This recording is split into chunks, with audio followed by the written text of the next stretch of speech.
नमस्कार। डीएलएड द्वितीय वर्ष विषय हमारा हिंदी भाषा शिक्षण और प्रबंधन, जिसके अंतर्गत कि हम मौन वाचन से संबंधित बातों को कर रहे थे। आज हम लोग बात करेंगे मौन वाचन को समझा हमने, उसके महत्व को जाना और उसके लाभ के बारे में भी चर्चा की हमने। आज हम बात करेंगे मौन वाचन की आवश्यक बातें। मौन वाचन में किन आवश्यक बातों को ध्यान में रखना जरूरी होता है, ऐसी कुछ बातें हैं जिनकी चर्चा आज हम इस वीडियो के माध्यम से करेंगे। तो पहली बात है, मौन वाचन में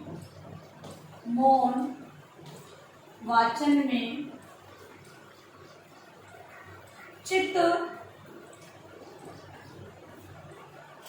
एकाग्रता और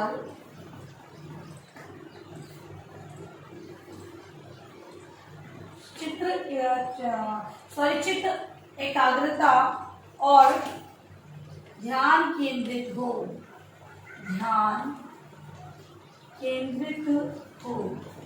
सबसे पहली बात ये बताई गई है कि जो मौन वाचन है उसमें चित्त एकाग्र होना चाहिए और व्यक्ति का ध्यान केंद्रित होना बहुत ही आवश्यक है। दूसरी बात है, मौन वाचन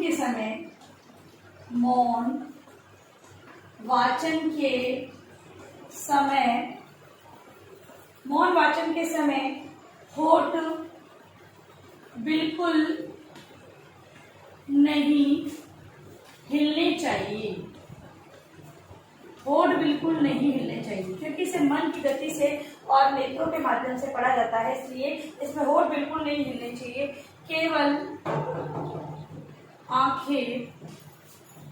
केवल आंखें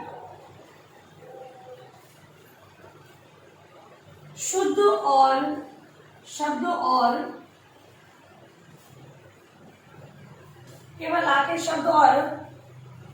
वाक्यों पर दौड़े।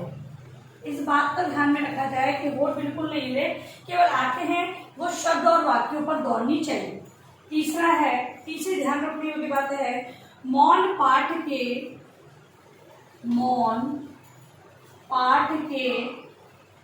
अवतरण को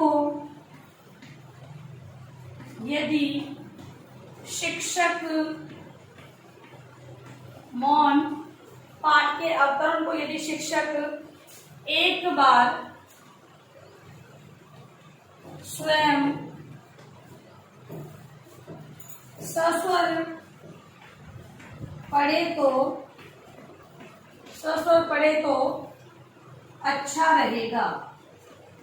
मतलब कि इसमें ध्यान रखने योग्य बातों में बताया गया है कि मौन वाचन बालकों को दिया जाए, उससे पहले शिक्षक है सस्वर वाचन उसका कर दे, जिससे कि जहाँ पर अशुद्धियां बालक करेंगे उन अशुद्धियों को वो ध्यान में रखे। मतलब कि बालक जो अशुद्धियां करेंगे मौन वाचन के समय में उसे दोहरा सकते हैं, इसे तो अगर शिक्षक कर लेगा तो इन अशुद्धियों को वो दोहरा नहीं पाएंगे। अगला है, मौन वाचन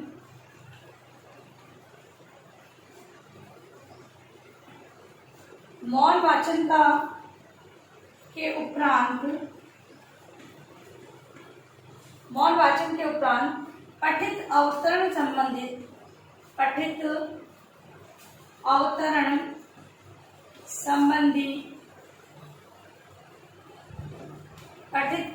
संबंधी कुछ प्रश्न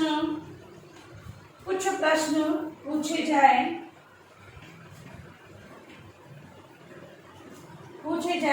इससे विषय वस्तु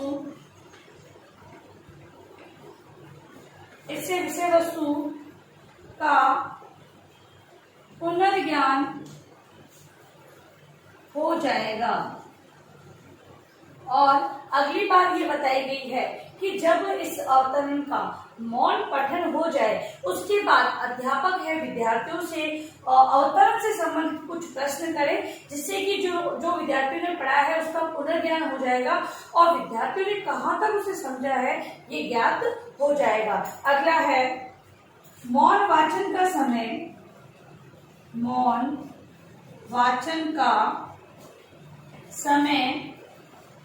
निश्चित रहे।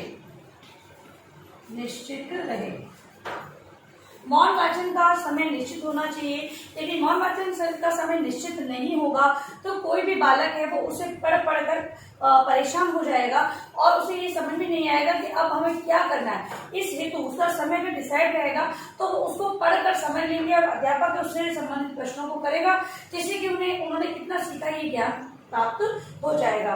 अगला है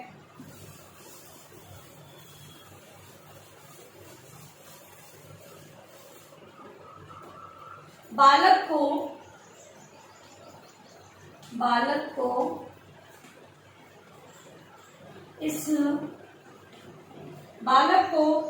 इस बात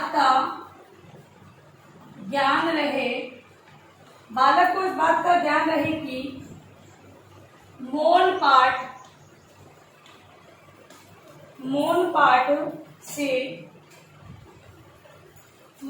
से क्या लाभ होगा,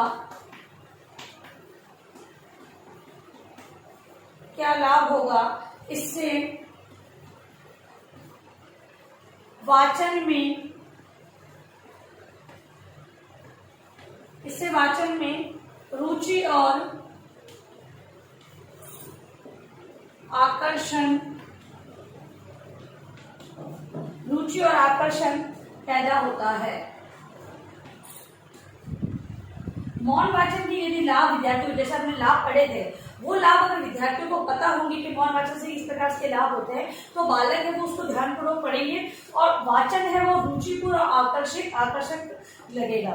फिर है समय समय पर प्रत्येक के प्रगति पत्र की जांच हो। समय समय पर विद्यार्थी जो मौन वाचन करते हैं उनसे विद्यार्थियों में क्या प्रगति हो रही है, इस प्रगति के बारे में जांच रहेगी और जो बालक प्रगति अच्छी कर रहे हैं उनका उदाहरण जब अन्य बालकों के सामने प्रस्तुत किया जाएगा तो वे बालक भी मौन वाचन के प्रति अपनी रुचि जागृत करेंगे। अगला है नेत्र दोष विमुक्त रहे और वाचन अभ्यस्त हो। मतलब कि कोई भी बालक है वो नेत्र दोष से विमुक्त हो, नेत्र दोष उसमें नहीं होना चाहिए। यदि अगर बालक में नेत्र दोष पाया जाता है तो वो मौन वाचन नहीं कर पाएगा, इसलिए नेत्र दोष से विमुक्त होना चाहिए और वाचन है उसमें वो अभ्यस्त होना चाहिए, उसे वाचन का अभ्यास होना चाहिए। इसलिए तो बोला कि मन एकाग्रचित होना चाहिए, ध्यान केंद्रित होना चाहिए और ध्यान केंद्रित नहीं होगा। अब ये सारी चीजें कब आएगी, जब बालक है वो अभ्यास करेगा, पहले थोड़ा पैराग्राफ को मौन वाचन करना, फिर थोड़ा ज्यादा पढ़ना, तो इस प्रकार से वो जब मौन वाचन करेगा तो उसका जो वाचन है वो इस प्रकार के वाचन में वो अभ्यस्त हो जाएगा। तो नेत्र दोष और वाचन में अभ्यस्त हो, इस बात का बहुत ध्यान रखना होगा। अगला है पाठ की विषय वस्तु बच्चों को मालूम हो।